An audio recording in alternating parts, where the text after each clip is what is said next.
കന്നിരാശിയിൽ ഉൾപ്പെട്ടു വരുന്ന ഉത്രം, അത്തം, ചിത്തിര ഈ നക്ഷത്രക്കാർക്ക് നിങ്ങൾക്ക് ധനപരമായ കാര്യങ്ങളിൽ ചിലവും വരവും ഒരുപോലെ പോകുന്ന ഒരു മാസം തന്നെയാണ്. എത്രത്തോളം വരുമാനം വരുന്നുണ്ടോ അതുപോലെ തന്നെയാണ് ചിലവുകളും വന്നുകൊണ്ടിരിക്കുന്നത്. സന്താനങ്ങളുടെ ചിലവ് വളരെയധികം വർദ്ധിക്കുന്ന ഒരു മാസം തന്നെ. കൂടുതലും നിങ്ങൾ കുടുംബത്തിന് വേണ്ടിയായിരിക്കും ധനങ്ങൾ ചിലവാക്കിക്കൊണ്ടിരിക്കുന്നത്. കൂടാതെ നിങ്ങൾ പ്രണയിക്കുന്ന വ്യക്തികളാണ് എന്നുണ്ടെങ്കിൽ അതിൽ ചതി പറ്റുവാൻ സാധ്യത വളരെ കൂടുതലായി കാണുന്നുണ്ട്. വളരെയധികം സൂക്ഷിക്കുക.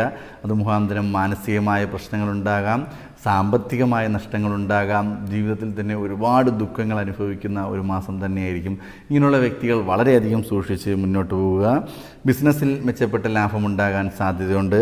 കളത്രത്തിൻ്റെ വീട്ടിൽ നിന്ന്, അത് നിങ്ങളുടെ ഭാര്യയുടെ വീട്ടിൽ നിന്നോ അല്ലെങ്കിൽ ഭാര്യയ്ക്ക് ഈ ഒരു രാശിയിൽപ്പെട്ട സ്ത്രീകളുടെ ഭർത്താവിൻ്റെ വീട്ടിൽ നിന്നുള്ള സാമ്പത്തിക